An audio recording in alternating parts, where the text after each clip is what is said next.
Hello అండి, అందరికీ నమస్తే. అందరూ ఎలా ఉన్నారండి? బాగున్నారా? మేమైతే చాలా బాగున్నాం. మీరు కూడా చాలా చాలా బాగుండాలని కోరుకుంటుంది మీ హాస్ని రాజపుడి. ఈ రోజు అయితే అందరికీ ఉపయోగపడే బ్రహ్మాండమైన 18 రకాల కొత్త కొత్త కిచెన్ టిప్స్ని అయితే మీకు పరిచయం చేయబోతున్నాను. మరి వీడియోని అయితే స్కిప్ చేయకుండా చూడండి. మీకు ఏ టిప్ నచ్చిందనేది కింద కమెంట్ బాక్స్లో కమెంట్ చేయండి. అలాగే వీడియో నచ్చినట్టయితే ప్లీజ్ అండి ఒక లైక్ అయితే ఇవ్వండి. మీరు ఒక లైక్ ఇవ్వడం వల్ల వీడియో చాలా మందికి అయితే సజెస్ట్ అవుతుంది. ప్లీజ్ అండి ఒక లైక్ అయితే ఇచ్చేసేయండి. అలాగే ఈరోజు 18 రకాల టిప్స్ మన రియల్ లైఫ్లో చాలా బాగా ఉపయోగపడతాయండి. చూడడానికి ఈజీగా అనిపించవచ్చు కానీ మనకి చాలా విధాలుగా ఎన్ని విధాలుగా ఉపయోగపడతాయో ఈరోజు అయితే వీడియోలో చూసేసేయండి. ఇంకా లేట్ చేయకుండా వీడియోలోకి వెళ్ళిపోదామా? ఇప్పుడైతే ఫస్ట్ టిప్ ఏంటంటే చూడండి, మనమైతే క్యారెట్ తెచ్చుకుంటాం కదా. క్యారెట్ తెచ్చుకున్నప్పుడు క్యారెట్ పాడవకుండా ఫ్రెష్గా ఉండాలి అని అంటే ఈ విధంగా ఒక ప్లాస్టిక్ బాక్స్ని అయితే తీసుకోండి. తర్వాత ఎప్పుడైనా సరే క్యారెట్ని ఇలా మొదలు చివర కట్ చేసామనుకోండి, ఇంకా అవి కుళ్ళిపోవన్నమాట. మామూలుగా మనం డైరెక్ట్గా అలానే పెట్టేసామనుకోండి, పైన నుంచి కుల్లడం స్టార్ట్ అవుతుంది, తొందరగా పాడైపోతాయి. అలా కాకుండా ఇలా వీడియోలో చూపిస్తున్నట్లుగా చూడండి, ఇలా కొద్దిగా కట్ చేసేసి ఈ విధంగా పెట్టేసేయాలన్నమాట. పెట్టేటప్పుడు తడి లేకుండా చూసుకోండి.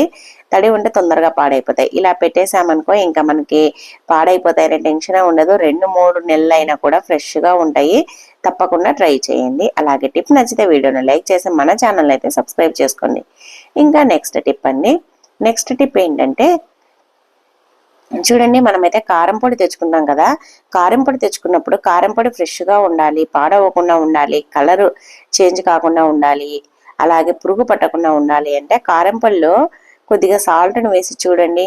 సాల్ట్ తడి లేకుండా ఉంటుంది కదా, అదైతే వేయండి. ఇంకా కారం అనేది ఎన్ని రోజులున్న పురుగు పట్టడం కానీ లేదంటే పాడవడం కానీ అలా జరగదన్నమాట. చాలా బాగుంటుంది. అలాగే కలర్ కూడా ఇలానే ఉంటుందన్నమాట. తప్పకుండా ట్రై చేయండి. చూడండి, ఇలా మనము ఉప్పు కలుపుకొని తర్వాత మూత పెట్టేసుకున్నామంటే సరిపోతుంది. ఇంకా థర్డ్ టిప్ చూడండి, మనమైతే నెయిల్స్కి అయితే ఈ చలికాలంలో మనము ఇలా స్కిన్ అనేది పక్కన లేసిపోతూ ఉంటుంది. అలాగే మనకి అవి లేసిపోవడం వల్ల మంట తీస్తూ ఉంటుంది, నొప్పి పుడుతూ ఉంటుంది అనమాట. అలా జరగకుండా ఉండాలి అని అంటే చూడండి, ఇలా కొద్దిగా వ్యాజ్లిన్ తీసుకొని ఇలా నెయిల్స్ కు పక్కన ఈ విధంగా వీడియోలో చూపిస్తున్నట్లుగా అప్లై చేయండి. ఇంకా మనకి టెన్షన్ అనేది అవసరం లేదనమాట. అంటే మనకి నెయిల్స్ కు స్కిన్ లేసిపోతుంది, మంట వస్తుంది, నొప్పి పుడుతుంది అనే టెన్షన్ అవసరం లేదు. ఈ విధంగా కనుక అప్లై చేసామనుకోండి, నెయిల్స్ దగ్గర అలాగే నెయిల్స్ కూడా చాలా స్మూత్ గా ఉంటాయన్నమాట. మనకి స్కిన్ లేసిపోతుంది, నొప్పి వస్తుంది అనే టెన్షనే ఉండదు. తప్పకుండా ఈ టిప్ని అయితే ట్రై చేసి చూడండి, మీరే ఆశ్చర్యపోతారు. అలాగే మనం స్కిన్ పగలకుండా ఉండాలన్నా కూడా వ్యాజ్లిన్ అప్లై చేసుకున్నామంటే సరిపోతుంది. చాలా బాగుంది కదా. ఈ చలికాలం చాలా బాగా ఉపయోగపడుతుంది. అలాగే నెక్స్ట్ టిప్ అండి, మన ఇంట్లో యాలకులు అయితే ఉంటాయి కదండి. యాలకులు తెచ్చుకున్నప్పుడు అలానే పెట్టేసామంటే ఒక్కొక్కసారి పురుగు పట్టేస్తూ ఉంటాయి అన్నమాట. అలాగే మనకి కలర్ కూడా చేంజ్ అవుతూ ఉంటాయి. ఫస్ట్ తెచ్చినప్పుడు గ్రీన్ కలర్ ఉంటాయి, కొన్ని రోజులకు కొద్దిగా కలర్ చేంజ్ అయిపోయి ఒట్టిగా అయిపోయినట్లు అయిపోతూ ఉంటాయి. అలా కాకుండా ఉండాలి, అలాగే పాడవకుండా ఉండాలి అని అంటే ఇలా ఒక బాక్స్లో వేసేసుకోండి. గాజుదైనా ప్లాస్టిక్ అయితే ఇంకా బాగుంటుంది. గాజుదైతే మనం ఫ్రిడ్జ్లో పెట్టామంటే ఒక్కొక్కసారి బ్రేక్ అవుతుంది అనమాట. ఇలా వేసేసుకున్న తర్వాత దీంట్లో కొద్దిగా పంచదారను వేసుకోండి. మనము పంచదారను వేసుకోవడం వల్ల అది స్మెల్ అనేది బాగుంటుంది, అలాగే పాడవకుండా ఉంటుంది, ఉండలు కట్టకుండా పురుగు పట్టకుండా ఉంటాయన్నమాట. ఇలా కొద్దిగా పంచదార వేసేసుకొని ఇంకా ఒకసారి అటు ఇటు కలిపేసేసి ఇంకా పెట్టేసుకున్నామంటే సరిపోతుంది. చాలా బాగుంటుంది. ట్రై చేయండి, చాలా బాగా యూజ్ అవుతుంది. అలాగే నెక్స్ట్ టిప్ అండి, చూడండి, మనమైతే ఇలాంటి టూత్ పిక్లు అయితే మనం ఏదైనా తిన్న తర్వాత నాన్ వెజ్ కానీ వెజ్ ఐటమ్స్ ఏ తిన్నా కూడా పళ్ళులో గుచ్చుకున్నప్పుడు టూత్ పిక్ ను వాడి మనమైతే పళ్ళులో గుచ్చుకుంటూ ఉంటాం కదా. ఇవి మనకి ఇలానే కాకుండా ఏదైనా ఫ్రూట్స్ తినడానికి కూడా వాడుతూ ఉంటాము. మరి ఫ్రూట్స్ తినడానికి పళ్ళులో గుచ్చుకోవడానికి మాత్రమే కాకుండా ఇలా కూడా వాడొచ్చని మీకు తెలుసా? కమెంట్ చేయండి. చూడండి, మన ఇంట్లో పంచదార ఉంటుంది కదా, పంచదార ఒక్కొక్కసారి చెమ్మ వచ్చేసి ఉండలు కడతా ఉంటుంది అనమాట. అలాగే మెత్తగా అయిపోతూ ఉంటుంది, అంటే ఇలా పొడి పొడిగా లేకుండా కొద్దిగా తడితడిగా చెమ్మగా అయిపోతుంది అనమాట. అందుకోసమని ఈ చలికాలంలో ఇలా మనము ఒక 4-5 టూత్ పిక్లు కనుక ఆ చక్కెర డబ్బాలో ఇలా పెట్టేసామనుకోండి, వాటి నుంచి వచ్చే తడి అనేది ఈ టూత్ పిక్లు అనేది పీల్చేస్తాయి అనమాట. ఇంకా చక్కెర అనేది ఉండలు కట్టకుండా అలాగే మనకి మెత్తగా కాకుండా నీళ్ళు నీళ్ళు కాకుండా ఉంటుంది. ట్రై చేయండి. ఇంకా నెక్స్ట్ టిప్ అండి, చూడండి మనం మార్కెట్కి వెళ్ళినప్పుడు ఇలా అన్ని తెచ్చుకుంటూ ఉంటాం కదా, మనము ఒకే దాంట్లో ఇలా క్యారెట్, బీట్రూట్, టమాటాలు అలా తెచ్చుకున్నప్పుడు వీటి బరువుకి టమాటాలు అనేది పాడైపోతూ ఉంటాయి అన్నమాట, మెత్తబడిపోతూ ఉంటాయి. అందుకనే మనం మార్కెట్ నుంచి ఎప్పుడు వెళ్ళినా తెచ్చుకున్న వెంటనే ఈ విధంగా దేనికి దేనికి సపరేట్ చేసుకోవాలన్నమాట. ఇలా సపరేట్ చేసి పెట్టుకోవడం వల్ల ఒకటి ఒత్తుకొని ఇంకొకటి పాడవకుండా ఉంటాయన్నమాట. మామూలుగా అయితే అందరూ అలానే ఫ్రిడ్జ్ లో పెట్టేస్తూ ఉంటారు, చాలా మంది అయితే అలా పెట్టకూడదండి. ఇలా దేనికి దేనికి సపరేట్ చేసుకొని మనం పెట్టేసుకున్నామంటే సరిపోతుంది అనమాట. పాడైతాయని టెన్షన్ ఉండదు. అలాగే మనకి దేనికి దేనికి సపరేట్ చేసుకోవడం వల్ల మనం వంట చేసుకోవాలన్నా కూడా ఏది చేసుకోవాలన్నా ఈజీగా ఉంటుంది. చూడండి, బీట్రూట్, క్యారెట్, టమాటాలు అన్ని తెచ్చుకోవాలి. అలాగే బీట్రూట్ తెచ్చుకున్నప్పుడు ఇలా మొలకలు లేకుండా ఉండే తెచ్చుకోవాలన్నమాట. మొలకలు ఉండే తెచ్చుకున్నాం అనుకోండి తొందరగా పాడైతుంది. అందుకోసమని బీట్రూట్ తెచ్చుకున్నప్పుడు మొలకలు లేకుండా ఉండేదైతే తెచ్చేసుకోండి. ఇలా మనము దేనికి దేనికి సపరేట్ పెట్టేసుకున్నామంటే సరిపోతుంది. అలాగే మనం బీట్రూట్ని ఇలా కవర్లో పెట్టేస్తాం కదా, కవర్లో పెట్టేసి ఇలా కట్టేస్తాము. ఇలా కట్టిన తర్వాత కూడా మనకి ఏమవుతుందంటే దాంట్లో తడి అలానే ఉండిపోయి తడి గాలి తగలక తొందరగా పాడైపోతాయి. అందుకనే ఒక టూత్ పిక్ని కానీ సేఫ్టీ పిన్ కానీ తీసుకొని అక్కడక్కడ ఈ విధంగా కవర్కి హోల్స్ పెట్టండి. ఇలా వీడియోలో చూపిస్తున్నట్లుగా ఇలా పెట్టామనుకోండి దాంట్లో నుంచి గాలి పోతుంది కాబట్టి ఎన్ని రోజులున్నా పాడవకుండా ఫ్రెష్గా ఉంటాయి. 1 మంత్ కాదు కదా, 2 months వరకు కూడా ఫ్రెష్గా ఉంటాయి. ఇంకా నెక్స్ట్ టిప్ అండి, చూడండి మనమైతే కమలా పండ్లు అయితే తెచ్చుకున్నాం కదా, కమలా పండ్లు తెచ్చుకున్న తర్వాత మనము డే టైంలో అయితే ఏమీ కాదు, నైట్ టైంలో తినాలంటే జలుబు చేస్తుంది అని అంటూ ఉంటారు. మనం ఏ టైంలో తిన్నా జలుబు చేయకుండా ఉండాలి అని అంటే ఈ విధంగా అయితే కొద్దిగా టేస్ట్ బాగుంటుంది, కొద్దిగా జలుబు చేయదనే భయము ఉండదన్నమాట. మనమైతే నైట్ టైం తినాలనుకోండి ఇలా అయితే కట్ చేసేసుకోండి. కట్ చేసుకున్న తర్వాత ఇలా కమలా పండు పైన మన ఇంట్లో ఉప్పు కారం ఉంటుంది కదా, అది కొద్దిగా వేసేసుకున్నాం అనుకోండి, కొద్దిగా ఉప్పు అలాగే కొద్దిగా కారం వేసుకున్నాం అనుకోండి ఇంకా జలుబు చేస్తుందనే టెన్షన్ ఉండదు, అసలు జలుబు చేయదన్నమాట. మనకు కావలసే దీన్ని ఒప్పలుగా ఒలుచుకొని తినొచ్చు. లేదు అని అంటే డైరెక్ట్ గా ఇలానే మనం జ్యూస్ అయినా పిండుకోవచ్చు అనమాట. చూడండి నేనైతే ఇలానే డైరెక్ట్ గా మనము నోట్లేకైనా పిండేసుకోవచ్చు. లేదు అని అంటే ఇలా గిన్నెలోకి పిండేసుకున్నా సరిపోతుంది అనమాట. చిన్నపిల్లలకైతే ఇలా ఉప్పు కారం వేసి ఒలిసిచ్చామనుకోండి ఇంకా జలుబు చేస్తుందనే భయమే ఉండదు, ఈజీగా తినేసేయచ్చు. తప్పకుండా ట్రై చేయండి. చూడండి ఇలా కూడా మనకి జ్యూస్ కూడా పిండుకోవచ్చు అనమాట. ఎలా ఉందండి టిప్? నచ్చిందా? నచ్చితే వీడియోని లైక్ చేసి మన ఛానల్ని అయితే సబ్స్క్రైబ్ చేసుకోండి. అలాగే నెక్స్ట్ టిప్ అండి, చూడండి మనమైతే బిస్కెట్లు అయితే తెచ్చుకుంటాం కదా, ఇప్పుడైతే చలికాలము మనం కావాల్సినప్పుడు 1, 2 తింటూ ఉంటాము. అలాగే టీ తాగేటప్పుడు టీలో వేసుకొని అద్దుకొని తింటూ ఉంటాం కదా, మనం తిన్న తర్వాత ప్యాకెట్ మిగిలిపోతూ ఉంటుంది, ఇంకా దాంట్లో బిస్కెట్లు ఉంటాయి కదా, మనం అలానే పెట్టేసామనుకోండి మెత్తబడిపోతాయి, మనకి తినడానికి టేస్ట్ అనిపించవు. అలాగే చీమలు అలా కూడా పడుతూ ఉంటాయి అన్నమాట. అలా మెత్తబడకుండా పాడవకుండా చీమలు పట్టకుండా ఉండాలంటే ఒక డబ్బా అయితే తీసుకోండి. దాంట్లో 1 టేబుల్ స్పూన్ అంత బియ్యం వేసేసేయండి కింద. ఇలా బియ్యం వేసిన తర్వాత మధ్యలో బిస్కెట్లు అయితే వేయండి. కొద్దిగా బియ్యం వేసి తర్వాత బిస్కెట్లు వేయండి. తర్వాత మీకు వీలైతే పైన కూడా కొద్దిగా బియ్యం వేసేసినాం అనుకోండి, ఈ బిస్కెట్లు ఏదైనా తడి వచ్చిందనుకోండి ఆ బియ్యం అనేది పీల్చేస్తాయి. అలాగే బియ్యంలో వేయడం వల్ల బిస్కెట్లు అనేది క్రిస్పీగా ఫ్రెష్గా ఉంటాయి, అస్సలు మెత్తబడవు అనమాట. ఇలానే ఉండిపోతాయి, మనము తినేంత వరకు ఫ్రెష్గా ఉంటాయి. తప్పకుండా ట్రై చేయండి. అలాగే టిప్ నచ్చితే వీడియోని లైక్ చేసి మన ఛానల్ అయితే సబ్స్క్రైబ్ చేయండి. అలాగే నెక్స్ట్ టిప్ అండి, చూడండి మన ఇంట్లో మనం అన్నం తిన్న తర్వాత పెరుగు ఎంతో కొంత మిగులుతూ ఉంటుంది కదా, ఆ మిగిలిన పెరుగును వేస్ట్ గా చేయకుండా పడేయకుండా ఇలా అయితే చేయండి. ఇది చూడండి ఫ్లాక్స్ సీడ్స్ పౌడర్ అనమాట, అవిసె గింజల పొడి. ఈ పొడిని మనము డైలీ తాగామనుకోండి వెయిట్ లాస్ అవుతారు. అలాగే దీంట్లో ఒమేగా 3 ఎక్కువగా ఉంటుంది, మన హెల్త్ కు చాలా మంచిది, జుట్టుకు చాలా మంచిది, మనకి మన స్కిన్ కూడా చాలా బాగుంటుంది అనమాట. ఇది మనము రోజు ఏం చేయాలంటే ఇలా పెరుగు మిగిలినప్పుడు కానీ లేదు అని అంటే కొద్దిగా పెరుగు మిగిలించుకొని అయినా సరే ఇది మిక్సీ జార్లోకి అయితే వేసేసేయండి. మనము మిక్సీ జార్లో వేసేసినాం అనుకోండి బాగా కలిసిపోతుంది అనమాట ఉండలు లేకుండా. ఇప్పుడు 1 టేబుల్ స్పూన్ అంతా ఈ ఫ్లాక్స్ సీడ్స్ పొడిని వేసేసి ఒక్కసారి అలా తిప్పేసేయండి, ఇంకా బాగా కలిసిపోతుంది. ఒకవేళ మీకు వీలయ్యి మేము కలుపుకోగలమంటే మజ్జిగ చేసుకొని దాంట్లో ఈ పౌడర్ని అయితే కలిపేసుకోండి. ఇప్పుడు దీంట్లో మనకి ఎంత కావాలనో అంత వాటర్, అంటే పల్చగా కావాలన్నా థిక్గా కావాలన్నా అనేది మన ఇష్టం అండి. వేసేసుకొని దాంట్లో టేస్టింగ్ కోసం కొద్దిగా సాల్ట్ కావాలంటే వేసేసుకోండి. వేసేసుకొని ఇప్పుడు దీన్ని కనుక తాగామనుకోండి టేస్ట్ బాగుంటుంది. అలాగే మన హెల్త్ కూడా చాలా మంచిదన్నమాట. మనకి జుట్టు అనేది చాలా స్మూత్ గా చాలా బాగా ఒత్తుగా పెరుగుతుంది. కావాలంటే మీరే వాడి చూడండి. అలాగే వెయిట్ లాస్ కూడా అవుతారనమాట. తప్పకుండా ట్రై చేయండి. అలాగే నెక్స్ట్ టిప్ ఏంటంటే చూడండి, ఇప్పుడైతే ఇంకా చలికాలం కాబట్టి చాలా మందికి తొందరగా జలుబు అనేది చేస్తూ ఉంటుందన్నమాట. మనము ప్రతిసారి జలుబు దగ్గుకు టాబ్లెట్ వాడాల్సిన పని లేకుండా ఇలా ఇంట్లో ఉండే వాటితోటే న్యాచురల్గా అయితే మనం జలుబును దగ్గర అయితే తగ్గించుకోవచ్చు. ఒక తమలపాకును అయితే తీసుకొని దాంట్లో 4 మిరియాలు, ఒక వెల్లుల్లిపాయ పైన పొట్టు తీసేసి ఇలా ఆకులో పెట్టేసేయండి. తమలపాకులో పెట్టేసి ఇలా చుట్టేసేయండి. ఇలా చుట్టేసేసి ఈ తమలపాకును గనక మనము దవడకు పెట్టుకుని నములుతూ దీని రసాన్ని కనుక మింగామనుకోండి, మనకు దగ్గు జలుబు అనేది మాయమైపోతాయి అన్నమాట. తొందరగా తగ్గిపోతుంది. ఎటువంటి మందులు వాడాల్సిన పని లేదనమాట. కొద్దిగా ఘాటుగా ఉంటుంది, అయినా ఏం పర్లేదు. ఇలా మనము రోజు చేసామంటే 2 రోజులు చేస్తే తగ్గిపోతుంది. నెక్స్ట్ టిప్ అండి, చూడండి, ఒక కుక్కర్ అయితే తీసేసుకోండి. దాంట్లో ఒక చెంబంతా వాటర్ అయితే వేయండి. వాటర్ పోసిన తర్వాత ఇప్పుడు దీన్ని స్టవ్ పైన పెట్టేసేయండి. స్టవ్ పైన పెట్టేసి ఇది బాగా వాటర్ అనేది వేడెక్కాలన్నమాట. వాటర్ వేడెక్కేటప్పుడే మనం ఏం చేయాలంటే, మన ఇంట్లో చిన్న రోల్ ఉంటుంది కదా, మనం ఏదైనా మసాలాలు దంచుకోవడానికి వాడుతూ ఉంటాం కదా, అలాంటి రోల్ అయితే అవసరం అవుతుంది అనమాట. చూడండి ఇలా.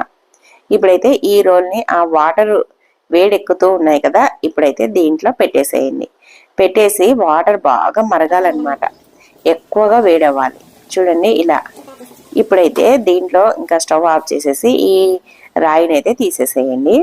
ఇది ఎందుకు పనికొస్తుంది అని అంటే, మనకి ఒక్కొక్కసారి అర్జెంటుగా ఆఫీసులకు వెళ్ళాలన్నా, పిల్లల స్కూల్ యూనిఫామ్లు అయినా సరే ఐరన్ చేసుకుంటూ ఉంటాము. ఐరన్ చేసుకోవాలన్నప్పుడు కరెంట్ లేనప్పుడు మనం ఇంకా టెన్షన్ పడుతూ ఉంటాము. కరెంట్ ఎప్పుడు వస్తుందా, ఎప్పుడు ఐరన్ చేసుకోవాలన్నా, స్కూల్కు టైం అవుతుంది, ఆఫీస్కు టైం అవుతుంది అనేసి. అలాంటి టెన్షనే అవసరం లేదండి. మనకి అప్పటికప్పుడు ఇలాంటి అంటే కరెంట్ లేనప్పుడు, లేదంటే మనకు అర్జెంటుగా అవసరం పడి చేసుకోవాలన్నప్పుడు ఇంకా కరెంటుతో పని లేకుండా ఈ విధంగా కుక్కర్లో వాటర్ పోసేసి తర్వాత ఈ విధంగా రోల్ పెట్టేసి ఇలా రుద్దేసేయండి. రోల్ పెట్టడం వల్ల బరువు ఉంటుంది కాబట్టి బట్టలు బాగా అణుగుతాయి అన్నమాట. అంటే ఐరన్ చేయడానికి బాగా వస్తుంది. వాటర్ వేడిగా ఉన్నాయి కాబట్టి మనకి చూడండి ఇలా ఐరన్ చేసినట్లుగా నీట్గా వస్తుంది అనమాట. మనకు కరెంటుతో అస్సలు పనే లేదనమాట. చాలా నీట్గా ఐరన్ అయితే అయిపోతాయి. మనకు అర్జెంటుగా కావాలి, అప్పటికప్పుడు కావాలి, కరెంట్ లేదు అన్నప్పుడు టెన్షన్ పడకుండా ఈ విధంగా అయితే ట్రై చేయండి. ఇలా ట్రై చేసామనుకోండి, మనకి నీట్గా అయితే ఒక్కసారి కుక్కర్ని నీళ్ళని వేడి చేసామనుకోండి 2 జతల బట్టల వరకు ఈజీగా చేసేసుకోవచ్చు అనమాట. ఇంకా మనకి కరెంట్ కావాలి అని భయం ఉండదు, దోబీ లేదు అని భయం ఉండదు, ఏమీ ఉండదన్నమాట. పిల్లల యూనిఫామ్లు అయినా, మన మగవాళ్ళు ఆఫీసులకు వెళ్ళే డ్రెస్సులు అయినా కూడా ఈజీగా అయితే ఐరన్ చేసుకోవచ్చు అనమాట. చూడండి, ఒక జత చేసినా కూడా ఇంకా ఎంత వేడిగా ఉన్నాయో వాటర్ అయితే ఈజీగా 2 జతల బట్టలు అయితే మనం చేసేసుకోవచ్చు అనమాట. నచ్చింది ఆ టిప్? నచ్చితే వీడియోను లైక్ చేసి మన ఛానల్ అయితే సబ్స్క్రైబ్ చేయండి. ఇంకా నెక్స్ట్ టిప్ అండి, చూడండి, మనమైతే ప్రతిరోజు గిన్నెలు వాడడానికి ఇలా స్టీల్ స్క్రబ్బర్లు అయితే వాడుతూ ఉంటాం కదా. ఇది పాతగా అయిపోయిన తర్వాత ఇది కొద్దిగా కోసుకున్నట్లుగా అయిపోతుంది. అలాగే మనం ఏదైనా గిన్నెలు కడిగినప్పుడు, వంట చేసినట్టు మనము గిన్నెలు తోమినప్పుడు దాంట్లో అవి ఏదైనా ఫుడ్ తాలూకువి ఉండిపోతూ ఉంటాయి దాంట్లో ఇరుక్కొని. అలా ఉండడం వల్ల దాంట్లో బ్యాక్టీరియా అనేది ఫామ్ అవుతా ఉంటుంది. అందుకోసమని అలా జరగకుండా ఉండాలి, మనకి బ్యాక్టీరియా ఫామ్ కాకుండా ఉండాలి, చేతులు కోసుకోకుండా ఉండాలి అని అంటే ఈ స్క్రబ్బర్ని అయితే ఇలా స్టవ్ పైన పెట్టేసి వేడి చేయండి. వీడియోలో చూపిస్తున్నట్లుగా ఇలా వేడి చేసామనుకోండి, ఆ దాంట్లో ఏ బ్యాక్టీరియా ఉన్నా చనిపోతుంది, ఏది క్రిములు ఉన్నా చనిపోతాయి అన్నమాట. అలాగే మనము ఇలా వేడి చేయడం వల్ల దాంట్లో పీసులు ఎక్స్ట్రా పాతగా అయిపోయి అది కోసుకొని పోతూ ఉంటాయి కదా, అలాంటివన్నీ కరిగిపోయి మనకి వేస్ట్ గా ఉండేటివన్నీ పోతాయి అన్నమాట. ఇంకా మనకి చేతులు కోసుకుంటాయనే టెన్షన్ ఉండదు. ఏదైనా కొత్తగా ఉంటాయి కదా, అవన్నీ పోయి రాలిపోతాయి అన్నమాట ఇలా వేడి చేయడం వల్ల. ఇంకా మనం ఇలా ఇడ్లీ చేసామనుకోండి, దాంట్లో వేస్టేజ్ అంతా పడిపోతుంది. మనకి బ్యాక్టీరియా, ఈ వైరస్ అనేది ఏది లేకుండా పోతుంది. అలాగే మనకి ఇలా చూడండి, ఇలా చేయడం వల్ల మనకి ఇంకా హెల్త్ సమస్యలు కూడా రావన్నమాట. మనకి తెలియకుండానే మనం నీట్గా ఎంత గిన్నెలు నీట్గా కడిగినా కూడా ఇలాంటి స్క్రబ్బర్తో మనకు బ్యాక్టీరియా ఉండే వాటితో కడగడం వల్ల హెల్త్ కూడా ఎఫెక్ట్ అవుతుంది. కాబట్టి ఈ విధంగా అయితే ట్రై చేసి చూడండి. మనకు టెన్షనే అవసరం లేదు. ఇలా ఇదిలిచ్చేసామనుకోండి దాంట్లో వేస్టేజ్ ఏది ఉన్నా పడిపోతుంది అనమాట. చాలా బాగుంది కదండి టిప్పు. ఇప్పుడు చూడండి ఎంత ఇలా ప్రెస్ చేసినా కూడా అసలు అది చేతులకు కుచ్చుకోవడం కానీ కోసుకొని పోవడం కానీ జరగదు. ఇంకా నెక్స్ట్ టిప్ అండి, చూడండి ఇప్పుడైతే ఇంకా చలికాలం కాబట్టి మనము ఉప్పును స్టోర్ చేస్తూ ఉంటాం కదా, దాంట్లో చెమ్మ అనేది చేరుతా ఉంటుంది అనమాట. అందుకోసమని మనము సాల్ట్ డబ్బాలోనైనా కల్లుప్పు డబ్బాలోనైనా సరే మనము ఇలా ఒక స్పూన్ పెడుతూ ఉంటాం కదా. స్పూన్ పెట్టేటప్పుడు మనం స్టీల్ది కాకుండా ఇలా చెక్క గరిటెను పెట్టేసామనుకోండి, ఈ చెక్క గరిటె వల్ల మనకు దాంట్లో ఏదైనా తడి చేరుతూ ఉందనుకోండి, ఈ చెక్క గరిటె అనేది పీల్చేస్తుంది అనమాట. దాంట్లో తడి లేకుండా చూస్తుంది. అలాగే మనం స్టీల్ పెడుతూ ఉంటాం కదా స్పూన్లు, స్టీల్ పెట్టడం వల్ల తుప్పు పట్టిపోతాయి అన్నమాట. అందుకోసమని ఎప్పుడైనా సరే ఉప్పు డబ్బాల్లో ఇలా చెక్క గరిటెలు పెట్టేసామనుకోండి, ఇంకా మనకి టెన్షన్ అనేది ఉండదన్నమాట. ఎందుకంటే ఉప్పు అంతా నీళ్ళు అయిపోతుందా అనే టెన్షన్ ఉండదు, అస్సలు కాదనమాట. ఎందుకంటే ఆ తడిని మొత్తం ఈ గరిటె అనేది పీల్చేస్తుంది కాబట్టి. అందుకోసమని ఎప్పుడైనా సరే ఉప్పు డబ్బాలో ఇలా చెక్క గరిటెని పెట్టేసుకోండి. ఇంకా నెక్స్ట్ టిప్ అండి, నెక్స్ట్ టిప్ ఏంటంటే మనమైతే శనగపప్పునైతే తెచ్చుకుంటాం కదా, ఎక్కువగా తెచ్చుకున్నా తక్కువగా తెచ్చుకున్నా మనకి వాడకం తక్కువగా ఉన్నప్పుడు అది తొందరగా పాడైపోతూ ఉంటది, పురుగు పట్టేస్తూ ఉంటది అనమాట. అలాంటి జరగకుండా ఉండాలి, మనము ఎన్ని రోజులకు వాడినా కూడా శనగపప్పు అనేది ఫ్రెష్గా ఉండాలి అని అంటే దీంట్లో మనం వాడే క్వాంటిటీ అంటే ఇప్పుడైతే నేనైతే 1/2 కిలో అనమాట. ఇవి 1/2 కిలోకి అయితే 2 బిర్యానీ ఆకులు అయితే వేస్తున్నాను. కిలో అయితే ఒక 4 బిర్యానీ ఆకులు వేసి పెట్టేసేయండి. ఇంకా పురుగు పట్టవు, అలాగే పాడవకుండా ఫ్రెష్గా ఉంటాయన్నమాట. ఈ విధంగా మనమైతే స్టోర్ చేసుకున్నామంటే సరిపోతుంది. అలాగే నెక్స్ట్ టిప్ అండి, నెక్స్ట్ టిప్ ఏంటంటే చూడండి మనమైతే స్టవ్ పైన రకరకాల ఐటమ్స్ అయితే వండుతూ ఉంటాం కదా. మనము నాన్ వెజ్ కానీ వెజిటేరియన్ కానీ అలా వండినప్పుడు కిచెన్లో ఒక్కొక్కసారి బ్యాడ్ స్మెల్ వస్తూ ఉంటుంది. మనం కిచెన్ అంతా క్లీన్ చేసినా కూడా ఆ స్మెల్ అనేది పోదు, ఎక్కువగా ఫిష్ చేసినప్పుడు. అందుకోసం అనేసి మనం ఆ స్మెల్ అంతా పోవాలి, కిచెన్ అనేది ఫ్రెష్గా ఉండాలి అని అంటే ఇలా స్టవ్ పైన పెన్నెం పెట్టేసి దానిపైన కొద్దిగా కాఫీ పొడి, మనం ఏ కాఫీ పొడి అయితే వాడతామో ఆ కాఫీ పొడిని కొద్దిగా ఇలా వేసేసి స్పూన్తో కలుపుతూ ఉండాలన్నమాట. కొద్దిసేపటికి ఇది ఏమవుతుందంటే ఇది కరిగి కొద్దిగా గడ్డ మాదిరి అంటే ఉండ మాదిరి అయిపోతుంది అనమాట. ఇది ఇలా వేడెక్కేటప్పుడే కిచెన్ మొత్తం కాఫీ స్మెల్ అయితే వస్తుంది, ఇంకా బ్యాడ్ స్మెల్ అనేది పూర్తిగా పోతుంది అనమాట. చూడండి ఇలా వచ్చేటంత వరకు వేడి చేయాలన్నమాట. ఇది జస్ట్ ఒక 5 minutes లో ఇలా అయిపోతుంది అనమాట. ఇది బాగా ఇలా మెల్ట్ అయిపోయి గడ్డ మాదిరి కడుతుంది. అప్పుడు మనము ఇంకా స్టవ్ ఆఫ్ చేసామనుకోండి, కిచెన్ మొత్తం బ్యాడ్ స్మెల్ అనేది పూర్తిగా పోయి మంచి స్మెల్ వస్తుంది. తప్పకుండా ట్రై చేయండి. అలాగే నెక్స్ట్ టిప్ అండి, నెక్స్ట్ టిప్ ఏంటంటే చూడండి మనమైతే వెల్లుల్లిపాయలు ఎక్కువగా ఒలవాలి అన్నప్పుడు చాలా ఇబ్బంది పడుతూ ఉంటాం. మనకి కిచెన్లో పెద్ద టాస్క్ ఏదైనా ఉంది అని అంటే అది వెల్లుల్లిని ఒలవడమే. ఆ వెల్లుల్లిని ఒలిసేటప్పుడు మనకి గోర్లు లేక రసం పోయి మంట తీస్తూ ఉంటుంది, నొప్పి పుడుతూ ఉంటుంది, అలాగే గోర్లు మొత్తం దురద మాదిరి పెడతా ఉంటుంది అనమాట. అలాంటివి జరగకుండా ఉండాలి అని అంటే మనకి ఎక్కువగా వెల్లుల్లిపాయలు ఫంక్షన్లప్పుడు కానీ పెళ్లిళ్ళప్పుడు కానీ పండగలప్పుడు కానీ ఒలవాలన్నప్పుడు ఇలా స్టవ్ పైన ప్యాన్ పెట్టేసేయండి. తర్వాత ఇలా మనము వెల్లుల్లిపాయలను వేసి ఇలా కలపాలన్నమాట. కొద్దిగా వేడెక్కాలి, ఎక్కువగా ఉడకాల్సిన అవసరం లేదండి. టేస్ట్ అనేది అస్సలు మారదు, వేడెక్కితే సరిపోతుంది. దానిపైన ఉండే పొట్టు ఉంటుంది కదా, ఆ పొట్టు ఒక్కటి వేడెక్కాలన్నమాట. ఇలా కొద్దిసేపు కలపామంటే వేడెక్కుతుంది. తర్వాత ఒక బాక్స్ అయితే తీసుకోండి, దాంట్లో ఈ వెల్లుల్లిపాయలు అయితే వేయండి. వేసేసి మూత పెట్టేసి ఇలా షేక్ చేసినట్టుగా చేయాలన్నమాట. ఇలా అన్నామనుకోండి ఇంకా అంతే, ఇంకా పొట్టు మొత్తం ఊడిపోతుంది. ఎందుకంటే వేడెక్కినాయి కదా, అందుకోసమని ఇలా అనేసరికి పొట్టు మొత్తం ఊడైపోయి లూజ్ అయిపోతూ ఉంటుంది అనమాట.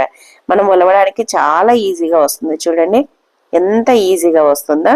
మనం ఎక్కువ కష్టపడాల్సిన పని లేకుండా, ఎక్కువ శ్రమ పడాల్సిన పని లేకుండా, ఎన్ని కేజీల వెల్లుల్లిపాయలైనా ఎవరితో పని లేకుండా మనమే ఈజీగా ఒలుసుకోవచ్చు అనమాట. చూడండి ఎంత ఈజీగా ఒలవచ్చో. చాలా బాగుంది కదా టిప్. మరి నచ్చిందా?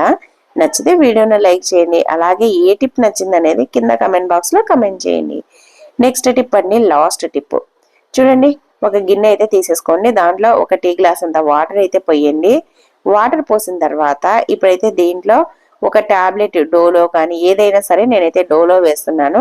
ఒకవేళ ఎక్స్పైరీ డేట్ అయిపోయినటువంటి కూడా వాడుకోవచ్చు అనమాట. ఇలా డోలో టాబ్లెట్ని అయితే వేసేసి ఇది కరిగిపోవాలన్నమాట వాటర్లో. ఇది మనము వేసిన ఒక 2 మినిట్స్ లోనే కరిగిపోతుంది.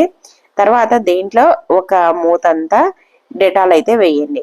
మీకు ఎక్కువగా స్మెల్ పడదు అనుకుంటే హాఫ్ మూతనైనా డెటాల్ అయితే వేయండి. ఇది ఎందుకు పనిచేస్తుందంటే బల్లులు ఎక్కువగా మనకి గోడలకు పైన కిచెన్ లో తిరుగుతూ ఉంటాయి కదా, అలాగే బొద్దింకలు కూడా తిరుగుతూ ఉంటాయి. ఈ బల్లులు బొద్దింకలకు పూర్తిగా శాశ్వత పరిష్కారం అన్నమాట. ఇలా మనము డెటాలు అలాగే టాబ్లెట్ వేసేసాం కదా, వేసేసి బాగా కలపండి. ఇలా బాగా కలిపిన తర్వాత ఇంకా మంచి స్మెల్ కోసం అలాగే మంచి ఇది ఏమంటారు బొద్దింకలు పోవడానికి ఇలా కొద్దిగా పసుపును కూడా యాడ్ చేయండి. పసుపును అయితే ఎక్కువగా కాదండి, కొద్దిగా. ఎందుకంటే మళ్ళీ గోడ పైన మరకలు పడతాయి పసుపు ఎక్కువగా వేసామనుకోండి. ఇది మనం స్ప్రే చేసినప్పుడు గోడ పైన మరకలు పడతాయి కాబట్టి ఇలా కొద్దిగా చిటికెడంత పసుపును వేసేసి తర్వాత ఈ టాబ్లెట్ ఇలా డెటాల్ కలిపిన వాటర్ని అయితే స్ప్రే బాటిల్కి అయితే పోసేసుకోండి. ఇలా పోసేసుకొని మూత పెట్టేసి మన ఇంట్లో బల్లులు బొద్దింకలు ఎక్కువగా ఎక్కడైతే తిరుగుతూ ఉంటాయో ఆ ప్లేస్ లో స్ప్రే చేయాలన్నమాట. మనం నైట్ కిచెన్ అంతా క్లీన్ చేసిన తర్వాత పడుకునేటప్పుడు ఇప్పుడు మనం ఇలా కలిపి పెట్టుకున్న వాటర్ని గనక స్ప్రే చేసామంటే సరిపోతుంది అనమాట. చూడండి, ఇలా స్టవ్ గట్టు పైన మనం నైట్ ఎలాగో గిన్నెలు కడిగేసి స్టవ్ అంతా క్లీన్ చేస్తూ ఉంటాం కదా, ఇలా క్లీన్ చేసిన తర్వాత ఇలా ఇంకా స్ప్రే చేసి పెట్టేసేయండి. ఒకవేళ డే టైంలో ఇది స్ప్రే చేయాలి అనుకున్నప్పుడు మనము స్టవ్ పైన చేసిన తర్వాత ఒక క్లాత్తో కొద్దిసేపు తూడ్చేసేయండి. అలాగే బల్లులు ఎక్కడైనా పోతూ ఉన్నా కూడా దీన్ని గనక వాటిపైన స్ప్రే చేశారనుకోండి అవి పడిపోతాయి అన్నమాట కిందికి. పడిపోయినప్పుడు మనం దాన్ని బయటకు అయితే పడేసేయచ్చు అనమాట. ఇలా ఈజీగా మన ఇంట్లో ఉండే బల్లులను బొద్దింకలను అయితే పూర్తిగా తరిమేసేయచ్చు. దీన్ని ఇలా చేసేసి చూడండి, మీకు అప్పటికప్పుడు వంట చేసుకోవాలి అలా అయితే ఇలా తూచేసేయండి. అలాగే ఈ వాటర్ని సింక్ లో పోసినా కూడా సింక్ లో కూడా బల్లులు బొద్దింకలు అయితే రావన్నమాట. బల్లులతో బొద్దింకలతో ఇబ్బంది పడే వాళ్ళు తప్పకుండా ఈ టిప్ అయితే ట్రై చేయండి. ఇలా నైట్ టైం చేశారనుకోండి ఇంకా బల్లులు అయితే అస్సలు రావన్నమాట. ఒక్కొక్కసారి ఫ్రిడ్జ్ వెనకాల కూడా బల్లులు బొద్దింకలు తిరుగుతూ ఉంటాయన్నమాట. అందుకోసమని ఫ్రిడ్జ్ కానీ ఫ్రిడ్జ్ వెనకాల కానీ ఈ వాటర్ని అయితే స్ప్రే చేయండి. అలాగే ఇలా మనము వాటర్ ప్యూరిఫైర్ పైన కానీ అలాగే కిచెన్ లో సింక్ కింద కానీ ఎక్కడైనా సరే స్ప్రే చేసుకోవచ్చు అనమాట. తప్పకుండా ట్రై చేయండి. సో ఇవండి ఈరోజు టిప్స్ అని నచ్చాయా? నచ్చితే వీడియోని లైక్ చేయండి. అలాగే మీకు ఏ టిప్ నచ్చింది, ఏది యూజ్ అవుతుంది అనేది కింద కమెంట్ బాక్స్ లో కమెంట్ చేయండి. అలాగే మన ఛానల్లో చాలా రకాల టిప్స్ ఉన్నాయండి, ఒకసారి వెళ్ళి చూడండి. మీకు నచ్చితే సబ్స్క్రైబ్ చేసుకోండి. ఈ వీడియో చూసినందుకు థ్యాంక్ యూ అండి. Thank you for watching. Bye అండి.